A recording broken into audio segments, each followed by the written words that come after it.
Have you heard the story about Ronald Reed? The janitor that had $8 million in savings when he died in 2014. Yeah, you heard that right. Janitor. $8 million.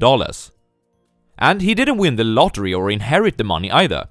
He just saved consistently throughout his life, while letting the wonders of compounding do its thing. The moral is that your behavior with money is oftentimes more important than how intelligent you are. Even if you don't have a diploma from Harvard or work on Wall Street, you can become rich by just behaving in a sound way. As Housel puts it, financial success is not a hard science. It's a soft skill where how you behave is more important than what you know. Spend your next 10 to 15 minutes on this video and you might excel on the soft skill of investing. This is a top 5 takeaway summary of The Psychology of Money by Housel. And this is the Swedish investor, bringing you the best tips and tools for reaching financial freedom through stock market investing. Takeaway number 1. Pay the price. Let's say that you want a new, nice watch. You go to the store to check out the offerings. You are really after something that will impress your friends and the lovely lady that you're dating. You now have a choice. Either you pay for the watch, or you steal it and run, because you have done your cardio, right? My guess is that you would choose option number 1, no matter your physical capacity.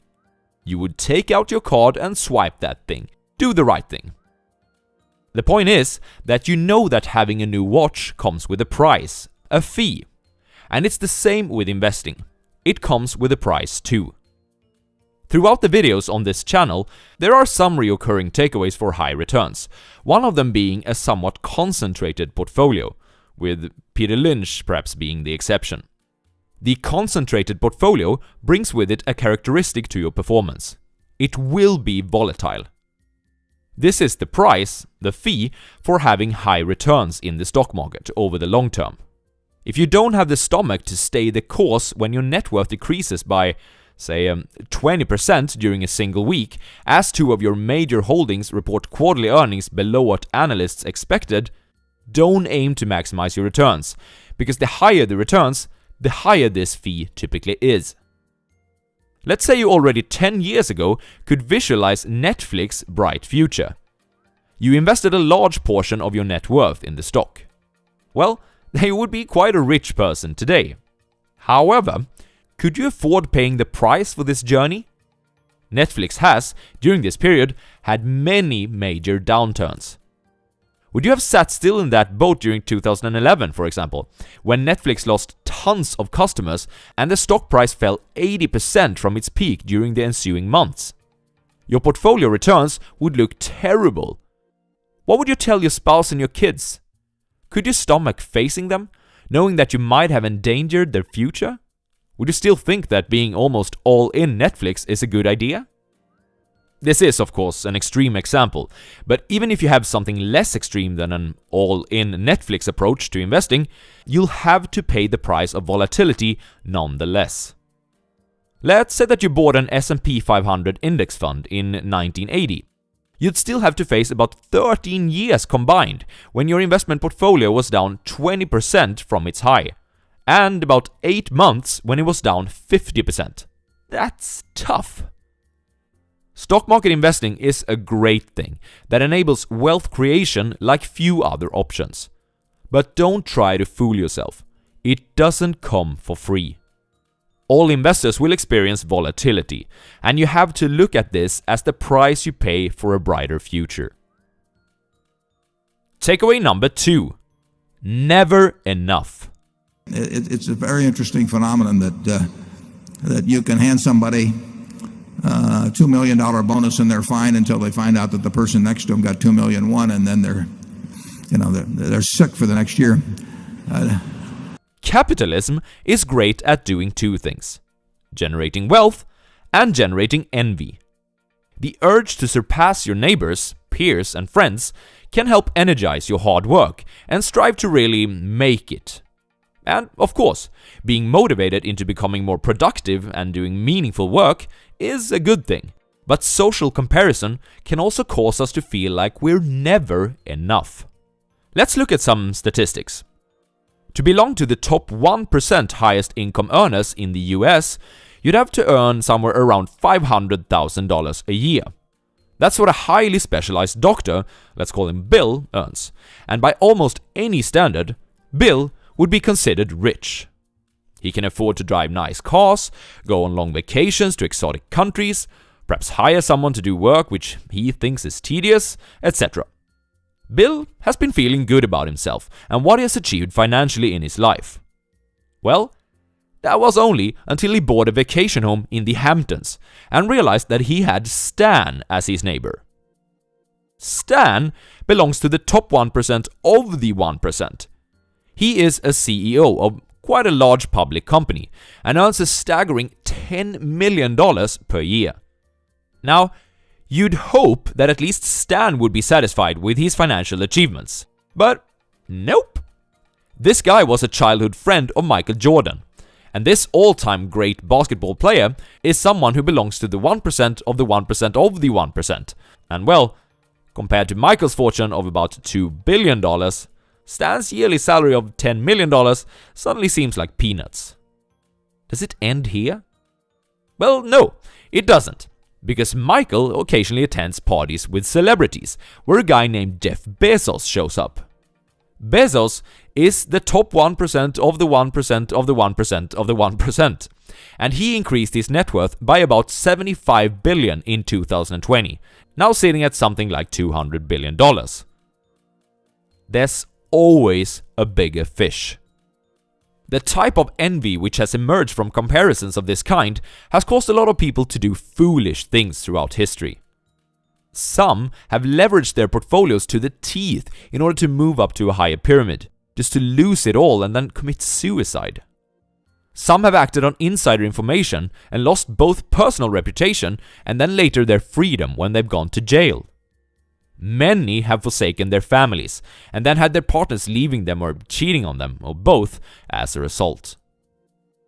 By watching this channel and learning on how to become a successful investor, chances are that you will at some point reach a level of financial freedom that the average Joe can only dream about. But you need to, at some point, accept that enough is enough. We will not trade something that we have and need for something that we don't have and don't need, even if we kind of like to have it. Takeaway number 3. Crazy is in the eye of the beholder.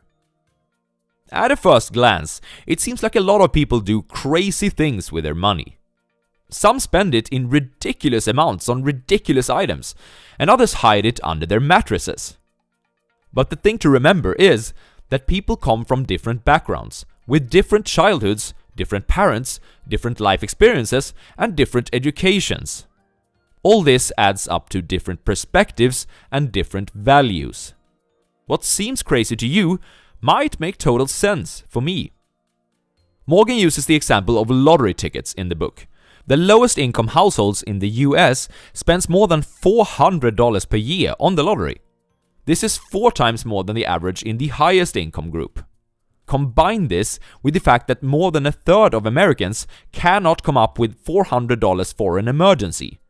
Do these people spend their emergency buffer on lottery tickets? Seems crazy, doesn't it? But again, we do not have the same perspective as these individuals. Try to see it from their perspective. They live paycheck to paycheck, with little room to save money. They often lack education, and thus they also lack a nice career trajectory.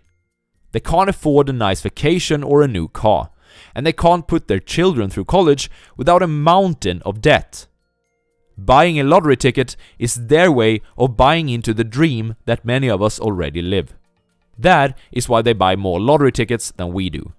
Not so crazy, after all, perhaps. So, how does this make you a better investor? For one thing, by acknowledging that we are different, we become less tempted to copying an investment portfolio or strategy which doesn't suit our own goals. For example, our risk profile might be higher than that of a billionaire's, as our focus is more on the getting rich part and not so much about staying rich. copying the billionaire's portfolio might be suboptimal for your goals. Acknowledging differences can also help us to say no more easily to investments that are outside our own circle of competence. Take GameStop, for example. As I am not a trader, I didn't participate in this drama at all. It's simply not my card to play. Understanding different people's perspectives, or at least that there are different lenses to see the world through, will help you make better sense of our society and lead you on the path that is yours. Takeaway number 4. Peekaboo! What does the Great Depression, World War II, the financial crisis, and COVID-19 all have in common? They were all events which shaped our society, they had huge impacts on the financial markets, and they were pretty much impossible to foresee. Nassim Taleb, who is one of my favorite authors, would refer to these events as black swans. The definition of a black swan is that 1. It's an outlier. Nothing that has happened before can convincingly point to even the possibility of the event. 2. It carries an extreme impact. 3. It becomes explainable only after the fact. Human nature fools us into believing that we should have been able to know it would happen all along. Imagine it is Black Monday, 1987. How would you have reacted to the market losing almost 1/4 of its value in a single day? Would you have been one of the individuals that shouted, "Sell! Sell!" Or would you have been able to weather the storm? Perhaps putting in additional chips which you've kept on the sidelines. Here's an interesting fact.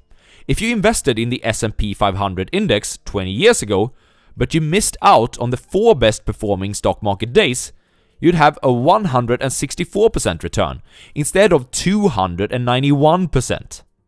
That's quite a big difference. The moral of this takeaway is that it's more useful to prepare yourself, both mentally and financially, for a disaster which you cannot foresee than hoping that you're able to react before everyone else. Stop listening to macro projections.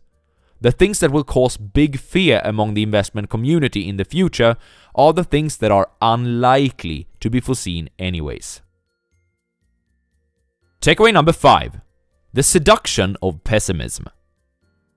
If I were to give you a bunch of reasons to why the market will crash later this year, mentioning the gigantic US governmental debt, that stimulus checks may lead to the return of inflation, and perhaps something about a new strain of COVID-19, you would most likely be intrigued, and perhaps end up with quite a negative view of where in the market cycle that we are at the moment. Were I instead to give you examples of why things probably will continue to get better, by showing how life expectancy is rising, how sustainable energy is getting cheaper, or how computing power is exploding, you would most likely shrug your shoulders and not think twice about it. We all know that the pessimistic person sounds so very intelligent, and the optimist sounds naive in comparison. Why is that? Daniel Kahneman, the author of Thinking Fast and Slow, says that asymmetry towards loss and listening to pessimists is an evolutionary trait. When directly compared or weighted against each other, losses loom larger than gains. Organisms that treated threats as more urgent than opportunities have a better chance to survive and reproduce. We tend to listen to pessimists more carefully, not only for evolutionary reasons, but also because progress happens much slower than setbacks do. Progress rarely happens overnight, but setbacks often do. Because tragedies and setbacks happen during much shorter time periods, it's much easier to create an intriguing and persuading story around it, and thus it receives more attention. To create an optimistic story about the future, we must look at longer time horizons. This often becomes more vague and less dramatic. Knowing that you will perhaps be more fascinated by a pessimist and less so by an optimist can perhaps help you becoming less asymmetric towards this in the future. The world is better than you think, as Sweden's Hans Rosling would have said. So, you are not going to get rich in the stock market without paying the price of volatility. Envy is the worst of the 7 deadly sins. Never risk what you have and need for what you don't have and don't need. Different perspectives cause different courses of action to become reasonable or rational. Instead of trying to foresee disasters, prepare yourself mentally and financially so that you can survive them. And be careful when taking investment advice. Understand that pessimism appeals more to your survival instincts than optimism does. That was it for today, but that was not it from Morgan Housel. Check out his book, it's a real gem.